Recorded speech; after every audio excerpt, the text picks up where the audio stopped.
Hello and welcome to Pugsley Crew Reviews, where we talk about all manner of films, whether they're good, bad, or anything in between, really. Today, joining me is Kerr9000. How you doing, dude? I'm alright, how you doing, chap? Yeah, not too bad at all. I watched one of the films we're going to be talking about later today. But this film I watched previously. And the film we're watching is Ballistic Ecks Vs Sever, which I believe is based on a video game called Ecks vs Sever. Not entirely. It's really weird back to front. Okay. Apparently, this started as a script in the 1980s called Legion. Right. And for whatever reason, it didn't get made. And then it got turned into another film. And then on the cusp of it getting made, a video game was made about it, but the game came out first. So the game comes out, then the film comes out, then a new version of the game, which is closer to the film, comes out. Right. So okay. it's really weird. So it's not really based on a game, but because the game came out first, everybody thinks it is. Ah, well, there you go then. That's something I just learned. So, was the game based on the film, or was it just the kind of... The first game was based on a draft for the film which didn't get filmed. Right. Okay. Then the second game was based on the actual film. Huh. Bit of a weird situation. I bet we could look for years and years and we never find this situation exactly again. No, probably not. Quite an interesting one, actually. Well, for those who haven't seen the film, it's about two agents, one for the, what was it, CIA, DIA, something like that. One's the FBI and one's a rogue agent for the DIA. DIA, yeah, that's the one. Yeah. And X is FBI, who is in the film Antonio Banderas, and the person who plays Sever is Lucy Liu. See, I was surprised that they had like Antonio Banderas and Lucy Liu, because I thought this was going to be like a really low budget shit film, and it must not have been. Well, basically, the quoted budget for the film is 70 million, which sounds like a hell of a lot, but the producer apparently has been caught before inflating budgets for films, and it's believed that really the budget was 35 million, but to like do tax write-offs and whatever and big it up, they inflated it to say it was 75. Oh no, sorry, it was 44 million, not 35, I think, something like that. Right, that's fair enough. It was either 35 or 44, but they inflated it and made it seem a bigger deal. Yeah, wonder why. Well, tax, like you said.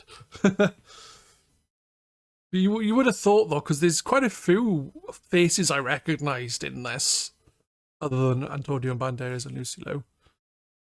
But, you know... Yeah, I don't know his name, but the main villain, I kept thinking, I know who you are. I've seen you in other stuff. You're dead familiar. Yeah, definitely. He was one. Then there was the bald guy with the moustache. Oh, yeah. Come along. I know him from things. You know? But, so basically, it's about them getting this... Antonio Banderas is like, well, seems like he's just drinking a lot because his wife went missing or something. And he gets involved in this because of Lucy Liu, or Sever, sorry, kidnaps a child. But it's not until like most of the way through the film that you find out why. You think it's because she just wants revenge. It is partly because of that, but it isn't at the same time. It's more about helping the kid at the same time as bucking over his supposed father. I mean, at its heart, it is a very basic 80s type film of good cops, bad cops, crooked regimes. But then it's got all that weird stuff about bullets that can put a virus in you that give you a heart attack. Yeah. And apparently that wasn't in it originally. That was put in it because The Matrix got popular. So they wanted to put something semi-sci-fi computery into to like make it appeal to modern audiences. Well, I didn't see the point in that. No, I think it does show that it wasn't put in to make the film make sense or as a real plot. It was, let's throw something in that will give a sort of Matrix-esque feeling, hopefully, as a selling point. And it does just fall flat. It might as well not exist. It's just a MacGuffin that's a means to an end. Yeah, it's like, what was the point? You know, you could just shoot someone and kill them anyway. Why would you need to shoot them with a bullet and then make them have a heart attack? Just shoot them and kill them. You know what I mean? It just doesn't seem to make any sense as to why you would need to shoot someone and then go, aha, heart attack. I mean, if you want them to have a heart attack so it looks nice and innocent, and don't involve you giving the heart attack serum to someone in a bullet. Put it in a coffee, or, you know what I mean? It's... Yeah. I can understand why you'd want that serum, but I don't understand why you'd want it in bullets.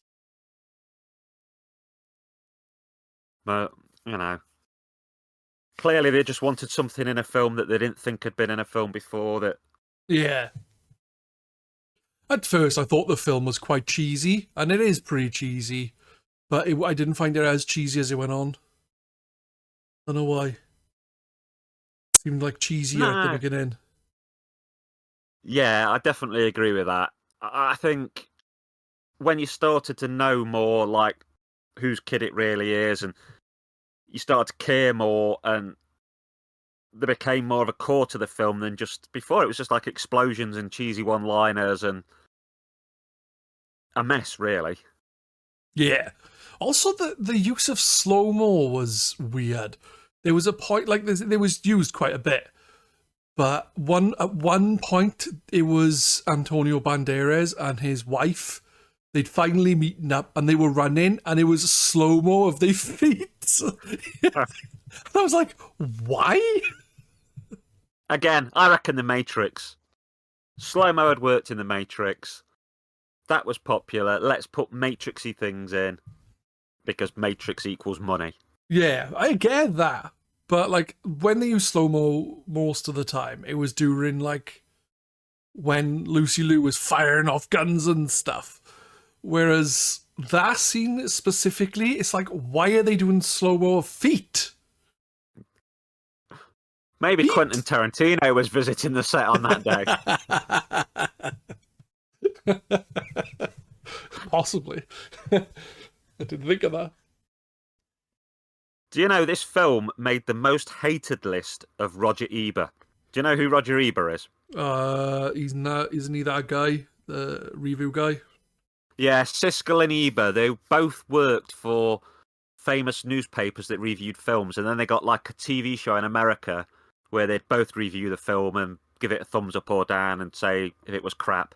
And this was after Siskel had died and Roger Ebert had gone with a guy called Roper, but they had it on their show.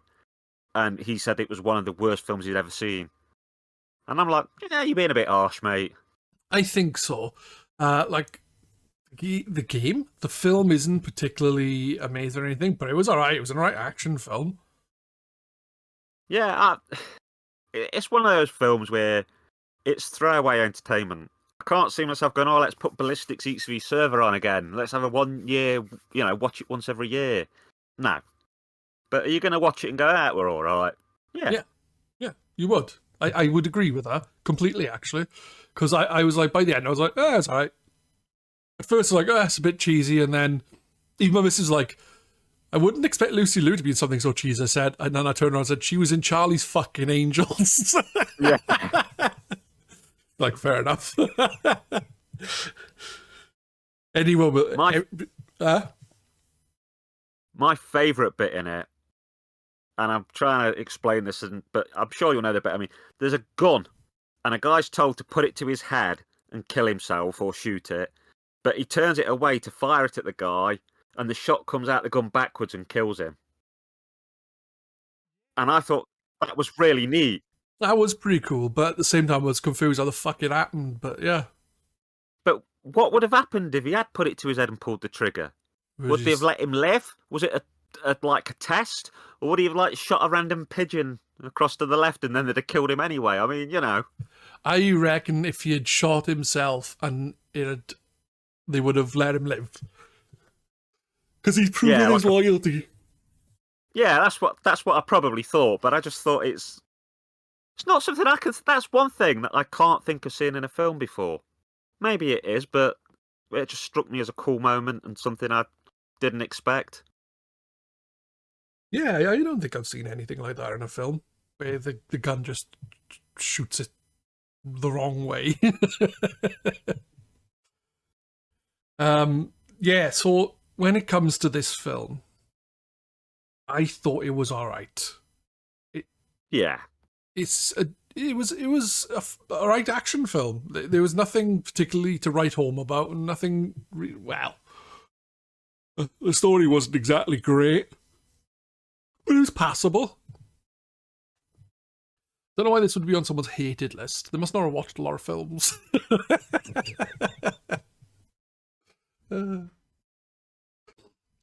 So basically, as I was saying just now, the film starts off with a kid getting captured by Lucy Liu. The FBI get Antonio Banderas to come in on the case because they needed him. I don't know why they needed him. He then is chasing Lucy Liu for a while. Lucy Liu escapes from him and kicks his ass several times. Literally. And turns out the kid is his, I think. Yeah? Yeah. And I don't know. And also the guy who, the bad guy, Gant, he seems to have been a different person, like Agent Clarkson or something. Agent Clark. Yeah, that confused me.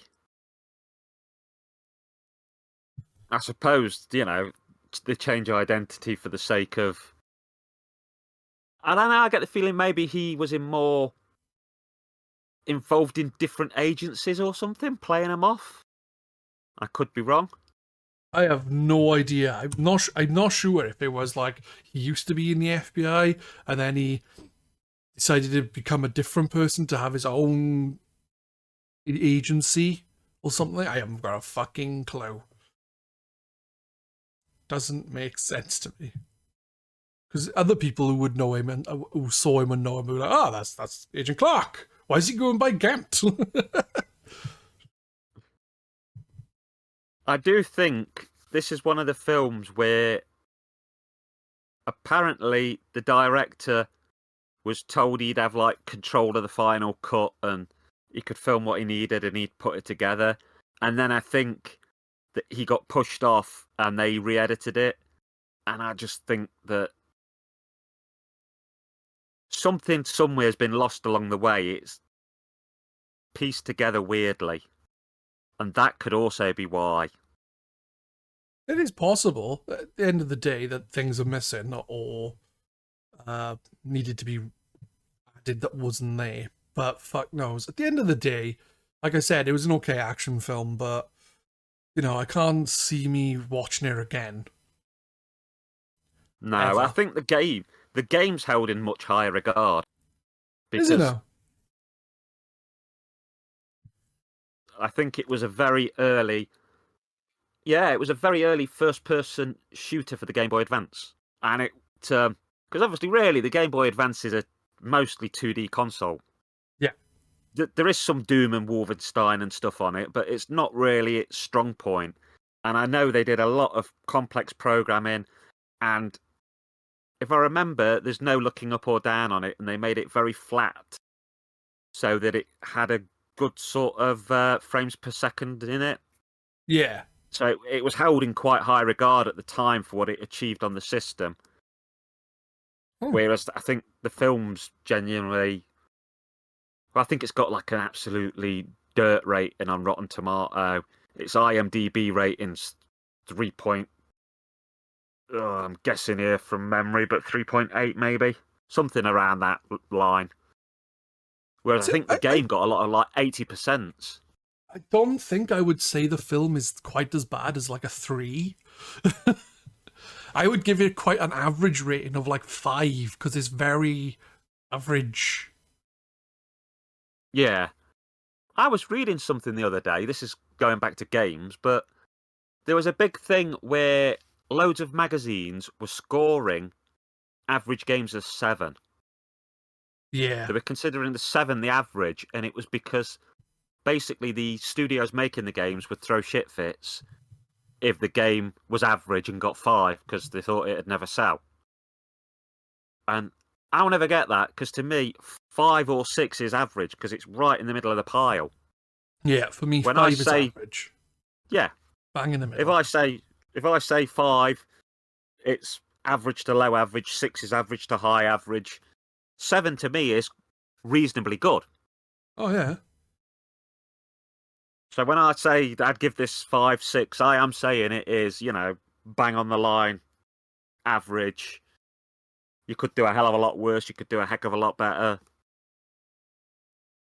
But it doesn't deserve all the hate it gets, that's for sure. Yeah, I don't know why it received so much hate because, it's not brilliant or anything, but it was okay. People blew up and got shot. It's all you really need. It's something it's a kind of, unless it was trying to be touted as the next fucking big thing, and it just didn't happen. And people had like massive expectations or something, and were disappointed with it. But for me, it was just like, just average action film. Some people getting shot, things blowing up. I mean, maybe it's an American perspective because 2002 back then, yeah, there's internet and stuff, but things weren't as worldwide as they are now. Now we seem to know everything about everything straight away. We're on the ball. I don't remember when this came out having a sodding clue what it was or seeing adverts or... So maybe it was a big thing in America with adverts plastered everywhere. It didn't hit its mark and we didn't ever get that kind of fuss about it. So we're viewing it in a different vacuum as some random film we've found that sort of passed us by. Yeah. Well, I only heard of it because someone mentioned it on the G Arcade chat stuff. So I was like, cool. And I'll have a look at that. Same with Samurai Cop. They mentioned that as well. It's like, you should watch Samurai Cop. I was like, all right. Suggestions are great. I know that film, Samurai Cop, has got a cult following. There is people out there obsessed with it, so for good or bad, we'll get into that. Get into that next time. I do think it's quite fitting that we've done this film and Samurai Cop back to back because there's a lot of ground where you can compare because they're both action films, but one had big budget and the other had no budget, but they're both essentially trying to tell similar stories. One on 50p and one on 50 million, so it's,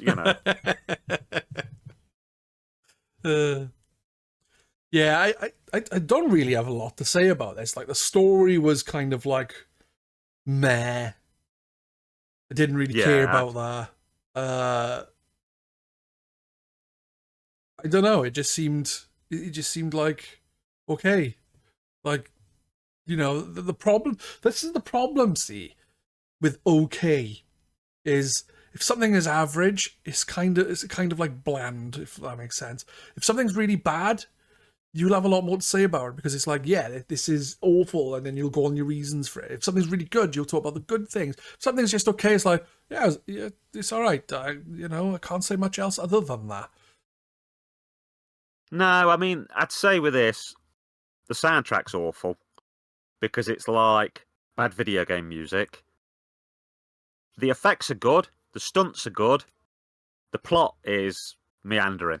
So it's all middle of the road, because there's everything that's good, there's something bad to take away from it. Yeah. But it's not a film that you can really talk that much about. I think in a short space of time, we've covered most of the good and bad about it. Yeah.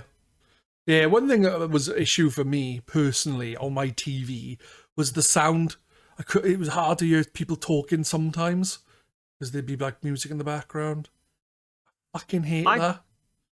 I do actually think that's a problem with a lot of films in general, and even more nowadays.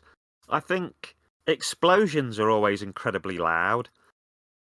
Gunfire's always incredibly loud. Talking's really quiet. So you'll get where they're talking and you're like, are they fucking whispering or what? So you'll turn the volume up and the next minute, bang! And like, you go, oh. So you're always playing the game of turning it down and up. And I think maybe the next medium we get after Blu-ray or whatever, what you need is alterable sound where you can set your own level for music, talking, explosions. And I mean, as I'm sort of quite deaf one side, there's things I struggle with where sounds tend to bleed together. And I think, it would have a helpful aspect to it there for people that are hearing disabled in different ways. You could, make the things you need to hear be the dominant sound. Yeah. No, I agree with you. I find it really awkward with films a lot of the times. Like, what are they saying? I would put subtitles on, but then I'll be reading the subtitles. So there you go. Anyway, I don't think there's much else I'm going to say about this film. You may as well check it out. There's worse films to watch. You won't be blown away. No pun intended with us talking about things blowing up. Yeah, it's all right. Yeah. And that's going to be us then. Any memorable lines from this you can think of? No, not really. No. I didn't find a lot of that might be where one of the things this film really does fall down, because there's no line in it I remember whatsoever. They needed to get somebody in like Quentin Tarantino to just add some, because he's got a thing where he adds quite human dialogue, hasn't he? Little talks about Burger King or something that make people seem relatable or quippy one-liners, and that's what this was missing, really. There was agreed. Nothing that made any one moment stand out. Yeah. Well, it just means I won't put a little quotey video bit at the end, that's all. I can't think of anything. There you go. Maybe I'll put the slow-mo clip of them feet. The stupidest part of the film. Slow-mo feet. Brilliant. Right, that's going to be us. Thank you for everyone who's listened. We'll be back in a fortnight with Samurai Cop. Bye-bye. Bye.